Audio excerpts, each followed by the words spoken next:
est-ce que l'OTAN est véritablement unie ou alors cette unité-là n'intervient que lorsqu'il s'agit de faire bloc contre la Russie? Je vous pose cette question-là parce que certains analystes pensent justement que la guerre en Ukraine, par exemple, n'est qu'un trompe-l'œil et que derrière les apparences de l'unité et de la consolidation par de nouveaux adhérents, plusieurs gros joueurs ménagent en fait la chèvre et le chou. Selon vous, quels sont peut-être ces gros joueurs-là?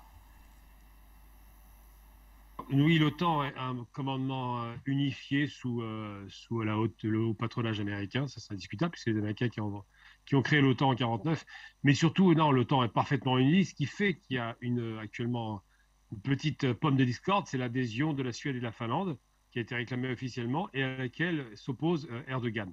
Les Turcs ne veulent pas, et on le comprend, puisqu'ils sont aux frontières de la Turquie, de la Russie, ils ne veulent surtout pas entendre parler de l'adhésion de ces deux pays parce qu'il y a un passé, surtout avec la Finlande, un passé guerrier contre la Russie. D'ailleurs, c'était la Finlandais qui avait gagné contre les Russes dans les années 40, 30 pour être très précis, la fin des années 30. Et surtout parce que on ne peut pas dire que l'OTAN est désunie. C'est-à-dire, quand il faut une action militaire concertée, l'OTAN est très unie. Par contre, devant la Russie, évidemment, devant le principal ennemi fondateur de l'OTAN, à savoir l'ex-pacte de Varsovie, l'ex-URSS, l'OTAN se trouve en difficulté, non pas parce qu'ils sont moins forts, ils sont effectivement moins forts numériquement, mais ils sont très forts parce que l'Amérique derrière, c'est 700 milliards de dollars par an de dépenses militaires. Donc c'est important. Mais surtout parce que ces deux grandes puissances de l'OTAN sont les États-Unis, évidemment, la France, l'Angleterre, qui ont l'arme nucléaire, dans de proportions assez faibles d'ailleurs, et la Russie qui a de grosses quantités d'ogives nucléaires. Des têtes multiples qui peuvent tirer plusieurs têtes nucléaires, des missiles extrêmement puissants puisqu'ils vont jusqu'à 27 000 km/h. On parle de ces nouveaux missiles hypersoniques. Il y avait les supersoniques, maintenant on a l'hypersonique, donc encore plus rapide que les missiles qui allaient à 6 ou 7 000 km/h. Donc les Russes sont en mesure de frapper avec de la technologie de précision aujourd'hui des zones très éloignées de leur territoire dans un temps record. En moins d'une heure, ils touchent quasiment les États-Unis. Donc il faut savoir qu'aujourd'hui, le rapport de force, avec un rattrapage du retard technologique russe, a légèrement basculé en faveur de l'ex-Union soviétique, de la Russie, en termes effectivement de frappes non conventionnelles. Donc les frappes non conventionnelles étant les frappes nucléaires, des armes qui ne sont pas acceptées par les accords internationaux. Ensuite, en termes de frappes conventionnelles, c'est pareil. Les Russes ont des capacités militaires très importantes au sol, déjà, c'est la plus grande force au sol, des blindés dans des proportions, je crois, 5 ou 6 000 blindés, il me semble, aériennes, puisqu'ils possèdent des avions de haute technologie, pareil, que ce soit les Su-35 et autres, qui sont au nombre de 1500, donc toute la collection des fameux Sukhoi. Et surtout, ils ont des chars d'assaut extrêmement avancés technologiquement et extrêmement fiables sur le terrain, les T-72 particulièrement. Donc on a une force conventionnelle très importante, pléthore, nombreuse, avec une population vieillissante. D'ailleurs, la Russie a du mal effectivement à recruter dans la jeunesse, puisqu'il y a de moins en moins de jeunes en Russie. Il compte donc sur une sorte de reconstitution d'un bloc des pays de l'Est, qui est en train de se mettre en place d'ailleurs, pour bénéficier de la jeunesse, par exemple, des régions du Caucase. Et on voit d'ailleurs que les Russes ont été en cela renforcés par les forces, par exemple, tchétchènes. Après, concernant la guerre en Ukraine, j'appelle ça une guerre parce qu'une guerre est une guerre. On peut être pro-russe, il faut être un peu réaliste. Moi, les termes édulcorés de dire que c'est une opération spéciale s'appelle une guerre. Ça me rappelle un peu les appellations ridicules américaines quand ils parlaient de la guerre en Irak, tempête du désert, toutes ces appellations qui ont l'air très poétiques. Une guerre est barbare, une guerre est sauvage, une guerre tue, mais une guerre est une guerre. Quand on envoie des bombes sur des territoires, une armée contre une armée, ça s'appelle une guerre. Dans tous les cas, et on n'a pas besoin d'être anti ou pro-russe pour appeler les choses telles qu'elles sont. Mais cette fameuse opération spéciale, comme les Russes l'appellent de façon très pudique, qui est une opération finalement punitive pour faire payer le pouvoir de Kiev, qui était très arrogant, eh bien, c'est une guerre qui semble être remportée haut la main par les Russes, parce qu'ils ont largement les moyens de le faire, parce qu'évidemment, ils ont frappé très fort dès le premier jour, et que leur aviation domine le ciel depuis le début du combat.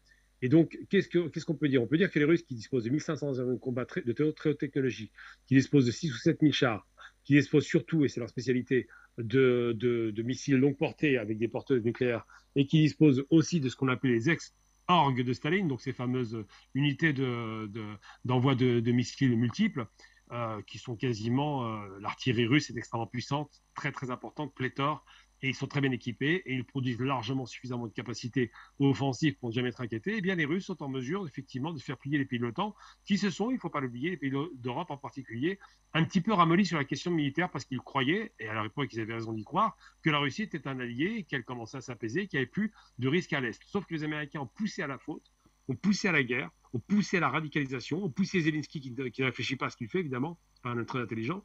Et finalement, eh bien, les Européens se sont rendus compte qu'ils n'avaient pas les moyens de se défendre. On n'est même plus dans l'offensif, on est dans l'défensif. On l'a vu avec l'opération militaire, là encore une fois, donc la guerre contre la Libye, qui a montré que les Français étaient incapables de porter des troupes sur place ou même d'approvisionner leurs avions au niveau aérien, que ce sont les Américains qui ont assuré la logistique pour détruire la Libye, alors que c'est pas si loin que ça. Donc c'est dire un peu la faiblesse des pays de l'OTAN qui dépendent malheureusement, et c'est là où on ne peut pas dire que l'OTAN n'est pas unifié, du parapluie militaire américain. C'est indiscutable. Aujourd'hui, ce qui fait que l'OTAN a une discussion assez particulière, il faut savoir que pour intégrer l'OTAN, il faut avoir l'unanimité des 30 États membres. La Suède et la Finlande ont demandé leur adhésion et la Turquie s'y oppose. Non pas que la Turquie soit les anges, ça n'a rien à voir. C'est que les Turcs ont tout intérêt à ménager la puissance russe, parce qu'ils sont en train de jouer les médiateurs, pour ne pas énerver les Russes sur la frontière nord, parce qu'il y a un problème.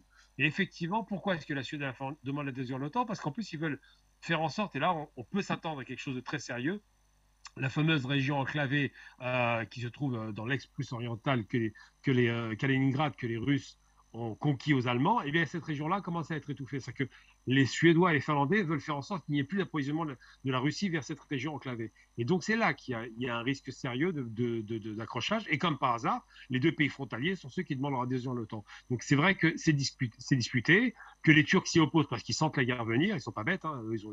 Ils veulent développer leur économie, ils ne veulent pas avoir des guerres à leurs frontières et ce ne sont pas eux dans la guerre. Donc l'OTAN n'est pas désunie, c'est toujours les Américains qui mènent le bal, c'est eux qui donnent les ordres. Mais la seule chose qui fait qu'ils ont du mal à se mettre d'accord, c'est pour les adhésions futures parce qu'il faut l'unanimité, ce qui n'est pas acquis aujourd'hui. Et puis pour finir mon propos, simplement ne jamais perdre de vue que l'OTAN est un ogre monstrueux qui a détruit non seulement la Libye, mais qui a participé à la destruction de l'Irak, qui a participé à la destruction de la Syrie, qui a participé à la destruction de la Somalie, qui a participé à la destruction pour partie avec des manœuvres militaires un peu discursives, j'allais dire, de l'Iran. Il ne faut jamais oublier que l'OTAN est un petit peu à la manœuvre quelque part indirectement. Donc l'OTAN reste un instrument de guerre extrêmement offensif, extrêmement dangereux, en aucun cas diminué, c'est faux. Je veux dire, la plus grande puissance militaire, c'est les États-Unis, indiscutablement par le budget. Et l'OTAN reste dangereuse parce qu'ils ont une base arrière qui s'appelle les États-Unis. C'est-à-dire qu'ils pourraient faire la guerre pendant 50 ans sans aucun problème avec une alimentation permanente des États-Unis qui ont démontré déjà en 39-45 leur capacité monstrueuse à produire dans des proportions extraordinaires des armes offensives. Donc aujourd'hui, il ne faut pas prendre l'OTAN à la légère. Ça reste une organisation interarmée extrêmement efficace, très bien renseignée et très offensive. Les Russes font peur parce qu'ils ont aussi ce type d'organisation. Il n'en demeure pas moins que s'il y a une guerre, enfin il ne doit pas y en avoir une puisque ce serait une guerre nucléaire, donc la fin du monde, mais s'il devait y avoir un accrochage entre l'OTAN et la Russie, je ne suis pas certain que les Russes aient tout de suite le mot de la fin. Ils ont les capacités de faire très mal, mais l'OTAN est aussi très dangereuse. D'accord.